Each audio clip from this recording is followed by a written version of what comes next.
আমার সুপ্রিয় ছাত্রছাত্রী, আজকের ভিডিওর থাম্বনেল এবং টাইটেল দেখে তোমরা বুঝতে পেরে গেছো যে আজকের ক্লাসটা কিন্তু শুধুমাত্র X10 অর্থাৎ যারা 2025-এ সবেমাত্র মাধ্যমিক পরীক্ষা দিলে তাদের জন্য। তো প্রথমেই ক্ষমা চেয়ে নিই, আমি বিগত কয়েক মাস আমি অনলাইন কোনো ক্লাস কিংবা ইউটিউবে কোনো ভিডিও আপলোড করতে পারিনি কিছু সমস্যার কারণে। তার জন্য আমি প্রথমেই ক্ষমা চেয়ে নিচ্ছি তোমাদের কাছ থেকে। মাধ্যমিক পরীক্ষা সবেমাত্র শেষ হলো এবং মাধ্যমিকের আগে অর্থাৎ মাধ্যমিক পরীক্ষা শুরু হওয়ার আগে আমি কিন্তু তোমাদের এই চ্যানেলে ভূগোলের কিছু সাজেশন দিয়েছিলাম এবং আমি তোমাদের বলেছিলাম যে এই প্রশ্নগুলো যদি ভালো করে তোমরা করো তাহলে পরীক্ষায় কিন্তু তোমরা এই প্রশ্নের মধ্যে থেকে কমন পেয়ে যাবে। এবং যে সমস্ত শিক্ষার্থী, যে সমস্ত ছাত্রছাত্রী আমার ক্লাস ফলো করেছিলে তারা কিন্তু প্রত্যেকেই, মানে যেই সাজেশনের ক্লাসটা ফলো করেছিলে তারা কিন্তু প্রত্যেকেই পরীক্ষা দেওয়ার পর বুঝতেও পেরেছো যে আমার দেওয়া সাজেশনগুলো সব কমন এসছে। তো চলো আজকের একটু আলোচনা করে নেওয়া যাক।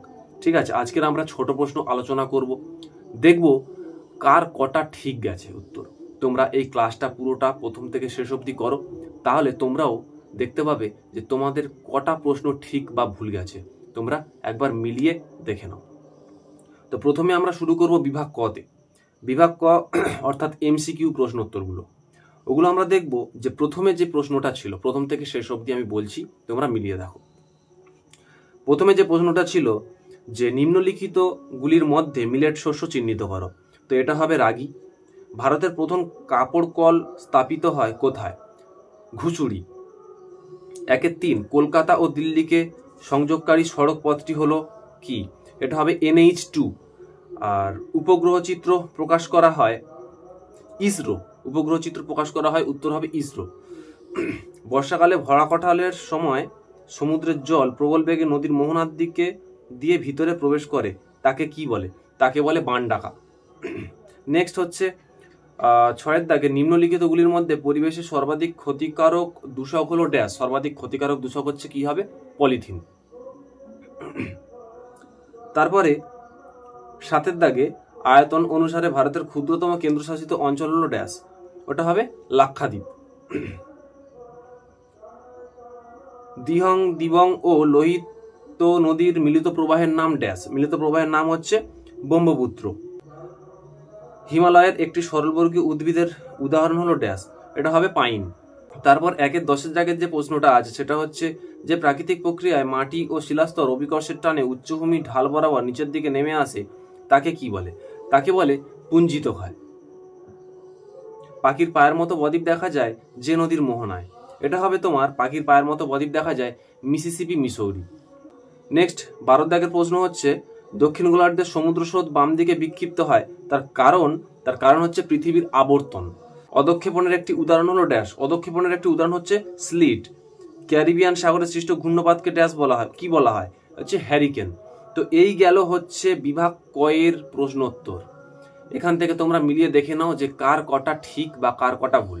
এবার চলে যাব আমরা বিভাগ খতে। বিভাগ খতে কোনটা ঠিক কোনটা ভুল একটু আমরা দেখে নেব।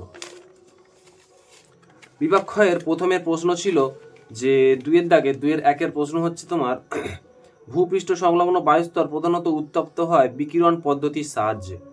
এটা হবে ঠিক, প্রথম প্রশ্নটা ঠিক। দ্বিতীয় প্রশ্ন কি ছিল? ভূবৈচিত্র্য সূচক মানচিত্রে ভূমিভাগের দূরত্ব ও মানচিত্রের দূরত্বের অনুপাত স্কেলের দ্বারা নির্দেশ করা হয়। এটাও ঠিক হবে। 3 নম্বর সিমেন্ট কারখানা থেকে উৎপাদিত বর্জ্য পদার্থ বায়ু দূষণ ঘটায়। একদম ঠিক। 4 নম্বর উল্কাপিণ্ড স্ট্র্যাটোস্ফিয়ারে পুড়ে ছাই হয়ে যায়। এই প্রশ্নের উত্তরটা 2 ধরনের হতে পারে, ঠিকও হতে পারে ভুলও হতে পারে। এক্ষেত্রে ভুলটা বেশি পারফেক্ট বলে মনে হয়। নেক্সট প্রশ্ন হচ্ছে শুক্লা ও কৃষ্ণপক্ষের অষ্টমী তিথিতে সমুদ্রে ভরা কাঁঠাল দেখা যায়। ভুল হবে। তারপর 6 দাগের প্রশ্ন হচ্ছে মরু অঞ্চলে বায়ু ও জলের মিলিত কার্যের ফলে সৃষ্ট অস্থায়ী হ্রদগুলিকে প্লায়া বলে। ঠিক হবে, প্রশ্নের উত্তরটা ঠিক হবে। পরবর্তী প্রশ্ন যেটা আছে 2-7 হিমালয় পাদদেশ অঞ্চলে নুড়ি বালি ও পলিগঠিত সমভূমি অঞ্চল বেড নামে পরিচিত। এটা হচ্ছে ভুল হবে। তো তারপরে হচ্ছে আমরা চলে যাব শূন্যস্থান পূরণে। শূন্যস্থান পূরণে কোনগুলো আছে আমরা দেখে নেব। সেটা হচ্ছে গ্রীষ্মকালে উত্তর পশ্চিম ভারতে ধূলিঝড় ড্যাশ নামে পরিচিত। এটা হচ্ছে আঁধি নামে পরিচিত। পরবর্তী প্রশ্ন আছে, উপগ্রহ চিত্রের ক্ষুদ্রতম এককের নাম ড্যাশ, পিক্সেল। 3 দাগের প্রশ্ন হচ্ছে, চন্দ্র থেকে পৃথিবীর দূরত্ব যখন 3.56 লক্ষ কিমি হয় তখন তাকে ড্যাশ বলা হয়, পেরিজি বলা হয়। 4 দাগের প্রশ্ন, পারমাণবিক শক্তি উৎপাদন কেন্দ্র থেকে নির্গত বর্জ্যকে ড্যাশ বর্জ্য বলে। পারমাণবিক শক্তি থেকে এই বর্জ্যকে বলা হয় তেজস্ক্রিয় বর্জ্য। 5 দাগের প্রশ্ন, নদী দ্বারা ড্যাশ পদ্ধতির সাহায্যে আর্দ্রবীভূত সূক্ষ্ম বালি, পলি ও কাদা প্রভাবিত হয়, ভাসমান পদ্ধতিতে। বায়ুর চাপ পরিমাপ করা হয় ড্যাশ যন্ত্রের সাহায্যে, ব্যারোমিটার যন্ত্রের সাহায্যে। যে প্রাকৃতিক প্রক্রিয়ার মাধ্যমে ভূপৃষ্ঠের উপরিভাগে ভূমিরূপের বিবর্তন ও পরিবর্তন ঘটে তাকে বলে ড্যাশ, পর্যায়ন বলে তাকে। তো এই হয়ে গেল শূন্যস্থান পূরণ। এবার যে কোনো 6টি প্রশ্নের উত্তর দাও। 2 দাগের এটা হচ্ছে 2-3-1 প্রশ্নটা আমরা দেখে নেব। শীতকালে উত্তর পশ্চিম ইউরোপের বন্দরগুলি কোন উষ্ণ স্রোতের প্রভাবে বরফ মুক্ত থাকে? এটা হচ্ছে উত্তর আটলান্টিক স্রোত। ওকে, উত্তর আটলান্টিক স্রোত হবে। তারপর প্রশ্ন হচ্ছে, কাশ্মীরে প্রবাহিত বিতস্তা নদী কোন নদীর উপনদী? সিন্ধু নদীর উপনদী। পরবর্তী প্রশ্ন 2-3, ভারতের উত্তর পূর্বাঞ্চল কোন ধরনের চাষের জন্য অধিক মৃত্তিকা ক্ষয় দেখা যায়? স্থানান্তর কৃষি বা ঝুম চাষ। তারপর 4 দাগের প্রশ্ন হচ্ছে, ওড়িশার কটক শহরে কোন ফসলের কেন্দ্রীয় গবেষণাগার অবস্থিত? ধান। 2011 খ্রিস্টাব্দে আদমশুমারি অনুসারে ভারতের মহানগরের ন্যূনতম জনসংখ্যা কত ছিল? 10 লক্ষ।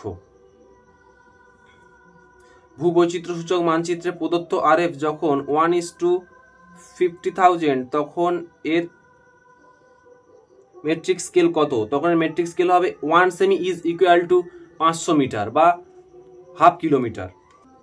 তারপর হচ্ছে, পর্বতের পাদদেশে নদীর ক্ষয়কার্যের ফলে যে শঙ্কু আকৃতির ভূমিরূপ সৃষ্টি হয় তাকে কি বলে? যে শঙ্কু আকৃতির ভূমিরূপ সৃষ্টি হয় তাকে বলা হয় পল্লল শঙ্কু।